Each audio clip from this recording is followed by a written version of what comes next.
IP65 rating, water and dust resistant, 3 years replacement warranty in an inverter that is less than 1 million naira.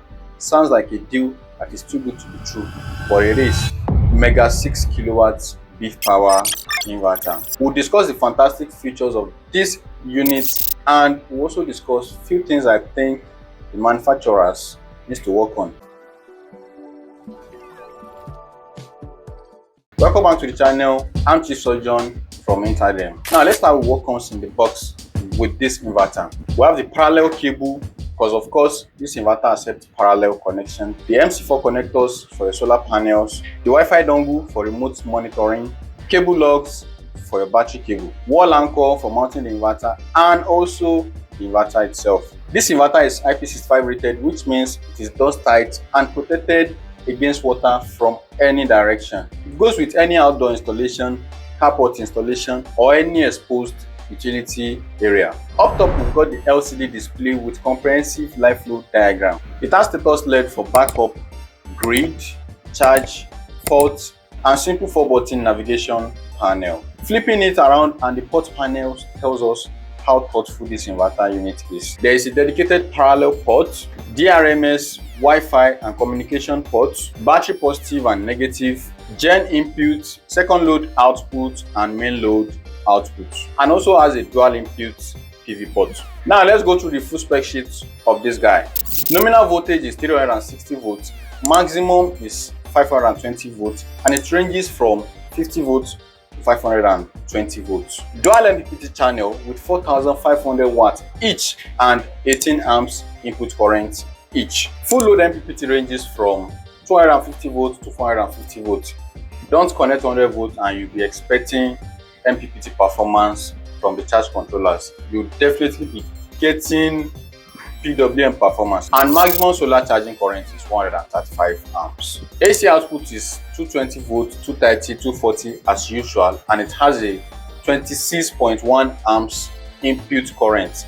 That's the maximum. Power factor is greater than 0.99. Maximum conversion efficiency is 98%. We are going to verify that later in the video. It has two load outputs, 6000 watts main load and 4200 watts second load. Maximum AC charging current from grid is also 135 amps, and it supports parallel connection up to 6 units. So for 6 kilowatts, the maximum you can get accumulated is 36 kilowatts. Surge power for this inverter is 12 kVA. Now this surge power is a reasonable figure, 12 kVA for 6 kVA or 6 kilowatts, which means you don't need to oversize your system due to surge power from appliances like AC, water pump, and fridge maybe. Now let's get into the interesting things of this unit. Number one is ESP mode. Now this mode works like time of use that most inverters have, but there's actually a disadvantage with time of use,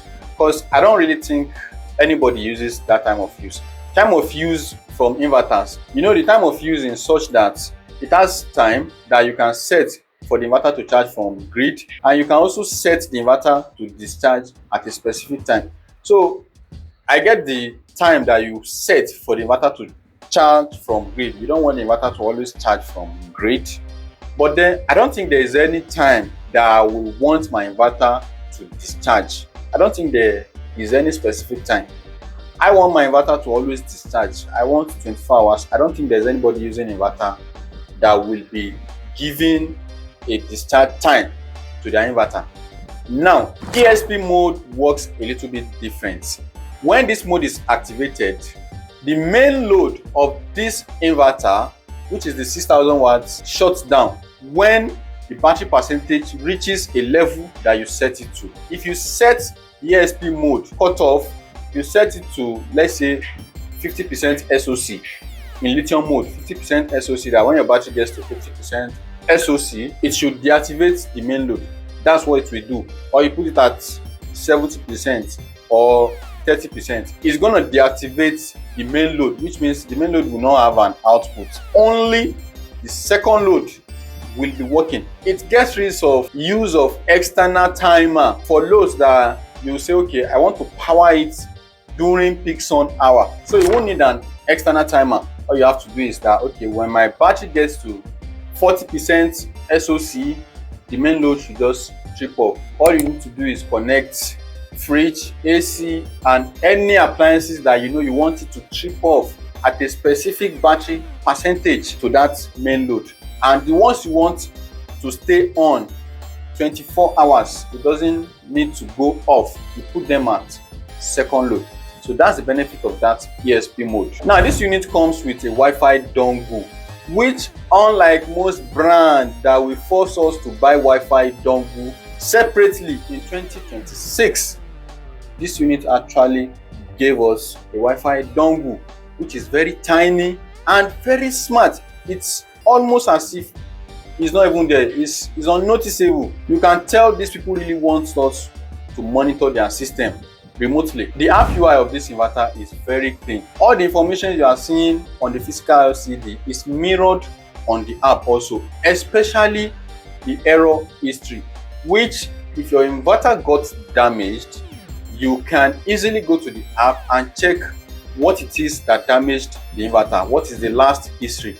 Like if your inverter did not turn on at all, so you not even know what happened. The inverter turned on, definitely you are going to be able to see the error. But what if the inverter did not turn on?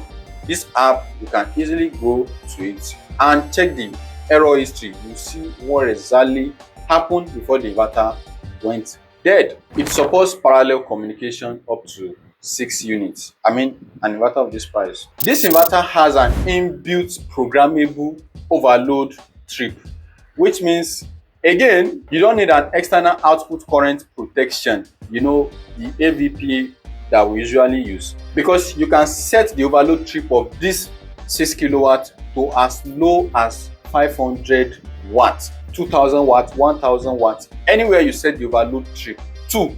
When the load exceeds that amount, it trips off. If you set it to 500 watts, when you load the inverter more than 500 watts, it trips off immediately. And you can achieve that with maximum discharge current from the DC side. It has a lithium wake function, Li active, which means if your BMS shut down completely, this inverter is going to activate the BMS when there is grid or solar. So it's going to activate the BMS for 3 minutes till the BMS wakes up before it starts charging. DC to AC conversion efficiency, the claim is 98%. When we did our test, actually we got 94% consistently at 3 kilowatts. And I'm sure if we are to go higher to 6 kilowatts, definitely we are going to reach 98% as they've claimed, because we got to 94%, which is a very, very good result. And for the load test, we were actually very surprised because we loaded this inverter to the fullest of its capacity, and this is what we got. Let's go and check it out. Okay, we've added to it. Okay, on the road to 6, hopefully 5.2.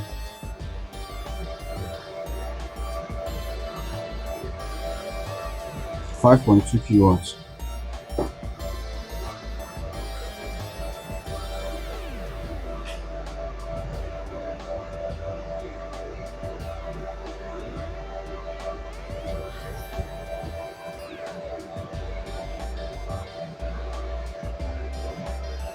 Alright, can you see the results?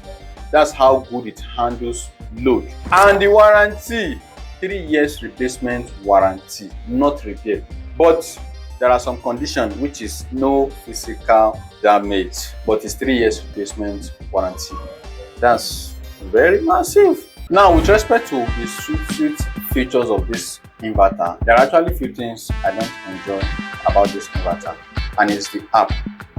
Now, as much as the app UI is so clean, beautiful, the flow of energy from one place to another, the app doesn't support 2 users at the same time.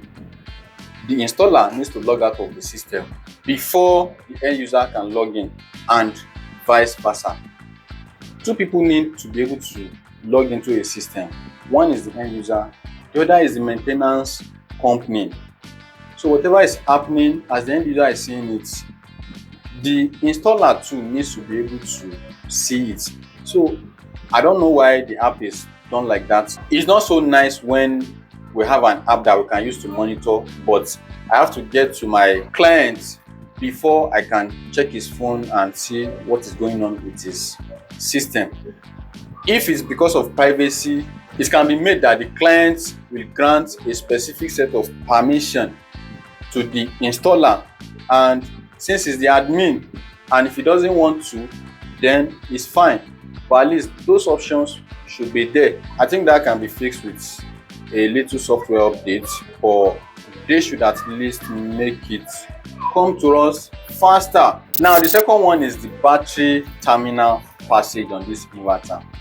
The size they put on this inverter is for 25 cable, which any battery from 7.5 kilowatts, the battery cable that usually comes with those battery used to have a 35 cable lug.